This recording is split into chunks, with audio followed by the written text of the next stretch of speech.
Hello to viewers, welcome to my channel Science to Technology. In today's show, Rocket Monday, we're going to talk about Composite Overwrapped Pressure Vessel or COPV. So let's dive deep into it. So why do we need this puppy? Well, reality is we need something that can do a lot of auxiliary tasks, not the main task. When I talk about rocket, you know inherently that we are talking about some propellant, be it oxidizer, be it fuel, then you pump this puppy and then you have an engine. Those are the core component, but alongside with that there are a lot of auxiliary systems, and I'm not talking about electronics, just in mechanical systems there are a lot of things. For example, you can't just open the valve and just like start the engine. That's not how it works. So you have to pre-spin them, you have to spool those puppies up, because turbo pumps, if you directly feed them, they might get destroyed because again, generally there will be some amount of pressure in that, and again, if it's a big rocket, you enough pressure is there, you directly it will have very hard time starting, and it could cause cavitation danger. So you have to spin them up, pre-spin them up. And then again, you also need something that can, like, equalize the temperature. So we do need something that can do all of that. And safe shutdown. Safe shutdown is a much harder thing you didn't think, because if you just let the engine run, fully drain the fuel, there is a very good chance it will go kaboom. Like a very, very high chance it will go kaboom. You can even see that in basically when NASA tried to land Curiosity rover, the Sky Crane, which was rocket based, the moment it landed, they just heated it as far as possible, because A, they did not know how much fuel was left, and B, they knew it's gonna go boom. So they just heated it as quickly as possible. Rocket engines do not like to turn off safely, so you have to have something gaseous that is just like, yo, flush it. So you need that. And we need sometimes what we call pressure regulation of tanks, simply because you are directly using thrust itself. So pressure regulation requires a lot of things, and thrusters, many thrusters are simple pressurized gas, you just or sometimes you have a basically reactive component, monopropellants, that needs to be forced so it can go through catalyst feed and decompose and give you thrust. But again, you do need that force where you will get that, so gas. So we do need something that is very inert, because we are talking about something active. Basically, you are talking about propellants. You need something that does not agitate those things. Basically, you do not want to dump hydrogen into that. It's like you want something that is inert. So that gives you only two practical options. One is helium, another is nitrogen. And you also require very low dew point depending on the propellants used. For example, if you are using liquid hydrogen, you can't actually use nitrogen, because nitrogen, even if you have a very high pressure tank, the moment you dump hydrogen, basically nitrogen, into that cavity that has liquid hydrogen into it, yeah, it will start to condense. So we do need very low dew point. That leaves helium as the best choice. And what kind of pressure we are talking about, like how much we are talking about? Yeah, generally talking about 40 to 50 bars to do flushing. Now let that be very clear, NASA has shared a lot of information about space shuttle systems. I could not find the exact flushing pressure that is utilized by SpaceX. If somebody knows, do leave a comment, but that's the only thing I'm saying. Is like 40-50 bars is the average.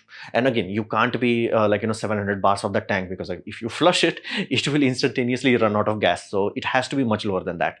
So it kind of makes sense. 40-50 bars makes sense. And some amount will be used for tank pressurization also. Nowadays, especially for large rocket, we generally utilize ullage gas. Basically, you take some amount of propellant, heat it up using the engine heat, and dump it back into the chamber. It does work. Sometimes people take exhaust and then cool it down and then dump it. It does work for Starship, but does have a penalty. It will create a lot of ice. Why? Well, you're dumping CO2, it will cool down, and you're dumping H2O, it will basically freeze into ice. So if you have heard about the early stages of boosters and going kaboom simply because of ice, where the hell ice was coming from?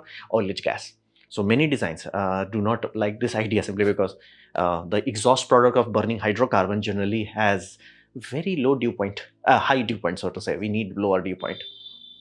So people generally prefer helium for this reason. And but you do not talk about like 50 bars, because again, that's a huge pressure tank. Rockets back in the old days, as in like early 60s, they used to be what we call balloon rockets, meaning we used to pressurize them, and only that way they can retain their structure. Metallurgy was not that great, engines were barely powerful enough, so we did everything to make the rocket as light as possible. So they were just balloons. If you lost the pressure before the rocket started to go up, yeah, kaput. So that's why back in the old days, the rockets were very unreliable. Now we can maintain the structure, but you still need some pressure. Not a lot, but some pressure has to be there.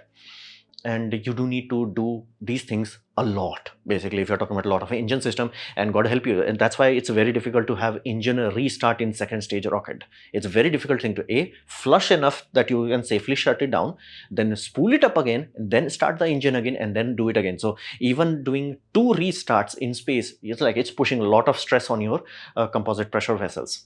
So you're talking about a lot of gas. How can you carry a lot of gas? Well, by increasing pressure. You don't have volume. So the next thing is increase bonkers amount of pressure. What sort of pressure we are talking about? We are talking generally 300 bars to 700 bars. And in PSI, these puppies go from 4,000 to 10,000 PSI. Giga PSI.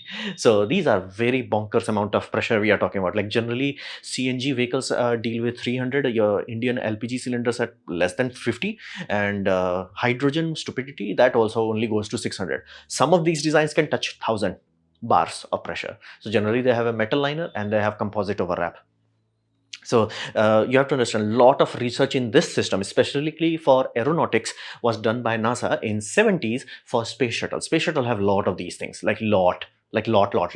And half of the design technology and patents and all that, they have finally shared with other companies.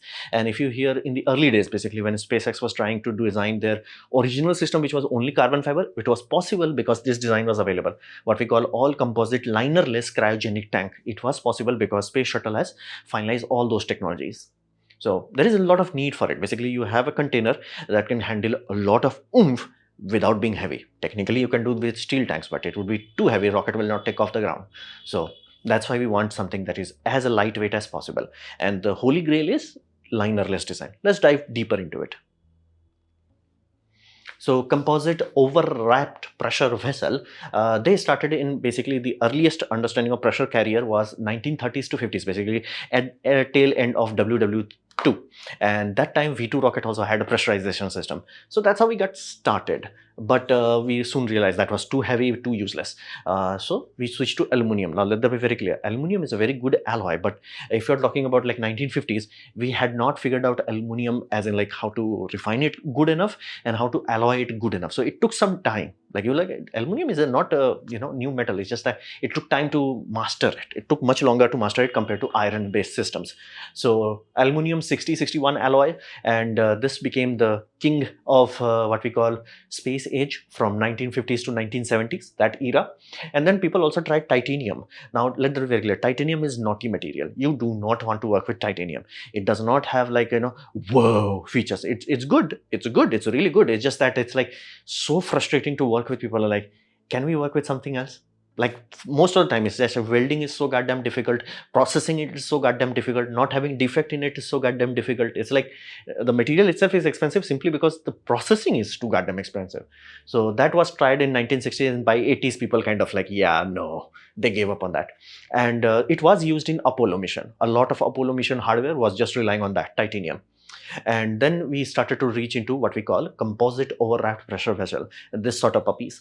Now they started with type 2 and type 3. Now this the foundation of this was laid down in aerospace in 1970s to 1990s. Now let that be very clear, carbon fiber technology was not refined enough back then, so they started to utilize Kevlar. Now Kevlar does have one benefit even today that you may want to choose if you need that, is that Kevlar is far more impact resistant, meaning if you're making out of carbon fiber, it's really good. One of the best power to weight ratio, as in like how much oomph you can put into this without it rupturing, it's very high. Awesome. Yeah, even a minor ding in this, yeah, it did. It's very brittle, so to say. So fundamentally, early days people wanted something that is far more robust. Of course, they will baby it as much as possible, but they wanted something that's like, what if you did not baby it? So Kevlar was chosen. And again, even now, some places still choose Kevlar based simple because if you drop it, likelihood of it going kaboom is much lower compared to carbon fiber based one. Now, what you and I are talking and looking at in videos and SpaceX, that started in modern COPVs. These puppies are type 4. We reached there. Type 4 puppies, and they generally started in year 2000 to now. That's what we are dealing with, type 4. Type 4s are generally could have plastic liner, like a lot of gas tanks nowadays have that. And now you're like, okay, why plastic? Well, plastic, it is a very good hydrocarbon chain. And if you are storing something big molecule like oxygen molecule or let's say propane, butane, ethane, these puppies are big molecules. So it's kind of easy to stop by plastic layer. But if you're putting helium into helium, it's just like lol. helium will just loll through it. Hydrogen, God help you. So for that reason, we still use metal liner when we need very low gas permeability. And then you start with the core, and then you wrap that puppy up with continuous fiber. Let that be very clear. This is the critical aspect. It must have continuous fiber. Even if you're using glass fiber, they also has to be continuously wrapped. You cannot have like, okay, one strip like this, like how you see in carbon fiber. Not like that. It has to be wrapped. And that's why you will look into Rocket Lab. They're like, why we have such a big machine? You need to lap it like continuously. Like the difference between a continuous wound structure versus a non-continuous, it's not even a question. It's like night and day difference. So continuous carbon, and again, that's why these sort of custom machines have to be built for that. And again, machines are not expensive. It's the G code that are required to run this, and making sure that you do not twist the strands too much, because again, if you twist too much, it could break and create a knot. So it's a tedious aspect, but it did started very early on, and we kind of reached a point where it's like, yeah, all the metals, they were good, but they were very heavy, including titanium. Like, yeah, let's just use as thin of a metal liner to handle the pressure. And metal liner also acts as a buffer, where it's like, okay, gas is trying to push, but carbon fiber is not a very soft. You need something ductile to even it out. Metal acts as like, I can, smooth it out. And once we figured out how to continuously wrap it, we can make them very strong. Right now, the best you can get out of these things would look like black magic if you went back to 1970s. It's like, what the hell? Why it is so light, and why it can handle so much pressure? As long as you don't drop it. The moment you drop it, kaput. So let's talk about safety of these sort of pressure vessel. Now, it must have safeguard, and generally they do have safeguards against overpressure, meaning let's say the tank is designed for 700 bars. You will make sure that under no circumstances even 701 bar goes into it. That is not allowed. The moment you go even that little above the rated specification, it is unsafe at that point in time. Thou shall never reach that. Never, ever, under any and all circumstances. So to make sure that never happens, you generally have pressure relief valve, burst disc, and plug. Plugs are like how you have your pressure cooker. They have a valve where it's just it has a melty stuff, so if steam becomes too goddamn hot, it melts it out. So something similar is there for pressure also. So it will be a strong metal, but if psi reaches beyond a certain point, it's like psst. It's like, no bro, you will not go boom today. So we have multiple of these sometimes, where it's like, da shall not go kaput no matter what happens. That's one thing. However, let that be very clear. All these things will work if the tank is intact. If tank had any issue, manufacturing defect or any fault, it's no longer safe if it fails before what we call intended gas pressure. Meaning, if it's designed to carry 300 bars and it went kaput in 250, there is no technology known to man yet that can save it. It's like, you can't do anything. Nothing will react fast enough. Nothing can be done. So, and again, you can't have pressure relief valve that vents before you reach the system pressure. So fundamentally, it's a very serious problem. And again, Mythbusters also did a very amazing videos on this, where they're like, when you're talking about hot heater tanks, they are also pressure vessel, and that's why they have so many vents. But if you seal all of them with a normal electrical load, if you are just dumping power into it, it will become a boom device. And again, this here, you had a system where a minor fault happened, which was basically either some liquid got there or something went inside the weave and the liner. And when they started to dump cryogenic liquid in there, it froze, as in it went from phase change, basically liquid to solid, aka it created crystals. And again, I said, these things are fragile. So that crystal put strain and kaput. Now here's the tank did not. Tank is just a pressure, and generally it's inert. If you drop this in a fire, it will put out the fire. But you are talking about ginormous amount of cryogenic propellant. So, and the pressure differential is so huge, the shock wave it will create, there is no structure you can build that can handle that. Not at least that is, airworthy. You have to make it like a submarine. Maybe submarine to handle it, but I'm not even sure about that. So pressure shock would be so enormous, it's like kaput. So that kaput happened on SpaceX. And again, let that be very clear. They did figure it out. It was that ice crystal formation. Basically, they had to make sure the wrap was far more tight, far more insulated against intrusion of stuff inside.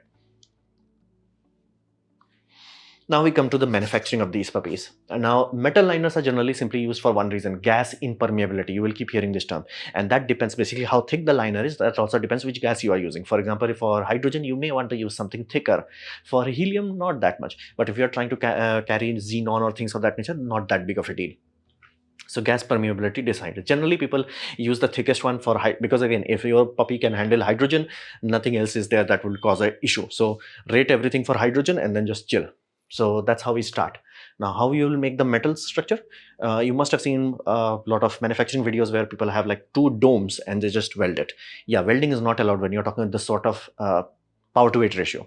So what they do is what we call deep drawn, meaning they will take a sheet of metal, they'll make it a small cup, then they'll stamp it again slowly, slowly, then it will become a glass. Then we'll keep stamping it slowly, slowly, it will become a much larger cup, and then keep stamping it, then it will slowly become something like this. So there is no weld, there is no seam, and this is as perfect as they can get it. For permeability point of view, this is genuinely very good. And we get some very good result. Weld-free deep drawn process, really awesome. But you also have to understand, they have to test it. When you're talking about aerospace, it's not just like, okay, we take it, we put it. You can get something like that for scuba tanks, but you cannot do that for SpaceX or NASA or something like that. So they will take this and they have to scan this puppy using ultrasound or X-ray. They have to do their best for non-destructive testing. So there is, they can figure out if there is any cracks. Now the process is optimized that there should not be any crack, but again, batch to batch variation can happen and stamping to stamping variation can happen where you could have created a crack spot. So generally these has to be inspected very thoroughly. Once you have inspected it, then it goes to the what we call temperature and humidity control environment, and there you start these puppies. Basically you put it on a mandrel and start wrapping it. And again, you can see the robots cannot have twisting motion is very calculated, it's very smooth, because you do not want to put a knot into it. And some designs you will also see, especially for vehicles, if they needed to have an eyelid, basically where you can bolt it down, that again, you can't weld anything on this. So they will use epoxy glue and eyelid and they'll put it here. And the wraps will be designed in such a way that it will wind it. So it's a glue, and then the wrap itself is giving the strength. But again, generally that is not done for space industry. The space industry, they bolt it from both ends most of the time. Some designs do have side bolting and all that, but generally they don't do, because if you have this, you can have a buffer structure, like something which has a bit of give, something soft rubber like structure, and then you have metal strap, because you do not want to put strain, especially if it's rocket's vibration environment, it can dig into it and kaput the whole system. This will happen. So, and each step has to be documented. When you're talking about aerospace grade, it's not that the machines change. It's just that who the hell provided you the fiber, how the heck that fiber was manufactured, who the hell did the ultrasound testing. Everything has to be what we call catalogable, meaning SpaceX should be able to call up. It's like, yo, my man, what happened in this batch number 396920B, 69420, what happened? So they're like, okay, we figured it out, this is the batch, this is why it happened, or something like that. It will happen. And because if it's high priority enough, like space shuttle, they will also take one of them out of a batch randomly and boom it. Destructive testing. If the booming shows a random pattern, that's awesome. If booming shows a dedicated pattern, where it's like, it's cracking from where you think it will crack. For example, let's say this end effector area, it's like, okay, something is wrong, then you will boom another one. If that becomes render, cool. If that's also bad, then it's like design process fault is detected. So you do have to boom a few of them, and that's why they are very expensive. So manufacturing, weld free, 100% weld free. So what can we expect in the future? Well, right now the biggest jump for SpaceX is dumping helium. They can't using helium. If they want to dream of the world where they are launching almost 1 or 10 starships per day, they'll run out of helium. Helium is what we call non-renewable. And again, helium has much higher priority uses rather than space industry. And it's not like I'm against space. I love space. But again, I rather have my country people having cheap MRI rather than space. So trust me. I would rather have MRI complete access to basically helium needed rather than rocket industry. So, and you can see that SpaceX is also trying their best to switch to from helium to nitrogen, and they can do that because they are not using liquid hydrogen. If they were using liquid hydrogen as fuel, it would be very difficult. But again, they have to deal with this, because the more they use, the higher the price will be. So right now it's like, oh, it's only costing, let's say, $500 them per launch. It will slowly become $50,000 per launch because again, the more you consume, the price goes up, because the supply is fixed. And not even supply, it's like some wells have a lot of radioactive decay. Those decay have helium as a byproduct. Those byproducts you are collecting, and you're hoping that it's enough there. And so you can understand that it's good to get started when we used to launch once or twice, but again, it's now competing with MRI machines, and MRI machine is a higher priority. So that's the whole point. They have to switch from helium to nitrogen, and nitrogen is close enough, like let that be nitrogen with methane and liquid oxygen system. It's close enough that it can work on its own. And if you add a little bit of heat from your engine, it's like, bro, I got this. At that point in time, it's like, I got this. If you have just a little bit of heat to have that oomph, it's like, I got this. And right now, the current meta of this technology is working on type 5 COPV. Type 5 is basically what Elon Musk was dreaming just after Falcon 9 and starting before Starship. That carbon fiber one, that's what people are dreaming. Basically, a structure that has no liner. Now, why would you want to do that? Well, it makes manufacturing easier and quality control better. And if you can figure it out, basically the weak link is epoxy, not the fiber. It's the epoxy. Just gases just like yeets through it. So if they can figure it out, which again, let that be very clear, it's done problem. That's how Rocket Lab can actually dream of actually making a rocket that is fully cryogenically stable and carbon fiber directly. And NASA has finalized the technology. It's done. It's doable. It's just that cost effective enough, robust enough. Those things are what we are working on right now. So in the future, we can easily see these sort of structure be completely carbon fiber. And again, weight reduction would be a little bit, but cost should go down drastically. And 100% fiber wrap, no metal, no plastic, which mind you, some designs do use plastic for liner. So that's there. And one thing we have to understand that these things are very glass-like structure, meaning they have no problem, and then just shatter instantaneously. So we do need a better testing methodology. If we want to put something like Starship, hypothetically, where you are launching 10 of them, you do not want to live in a world where it's like half of them get kaput simply because a tank cracked. Because again, a lot of people are saying the reason why the tank got damaged is simply because it was the safety procedures was not done correctly, which again will happen if you are trying to push your number higher. If you're like, okay, this is one rocket, we are very methodic with it, you will never have that sort of mistake. But if you're like, okay, this is number 49, it's like, yeesh, there is a very good chance somebody would have bumped it via forklift or things of that nature. And if you're there ramming it here and there, bad things will happen. So let that be very clear. Carbon fiber is really good, but it is fragile. And again, that's why some people still prefer Kevlar-based systems. Or you may have a scenario where you are double composite. Basically, you have carbon fiber as the main structural element, and on top of it, you could have glass fiber or Kevlar. Most likely, glass fiber will make more sense. But those can also be done where it's like, it gives the far more thermal resistance and far more impact resistance. So the future is of this technology is very interesting. And again, the more dreaming you want to do, the more you have to work on these things, because it was never designed to be used that much. So it's like saying rocket industry never had to worry about helium because they were not launching that many of them. Now they're like planning to launch like, one every day. Is like, woo, helium prices are starting to go up. So this was my presentation on composite pressure wrapped over vessel.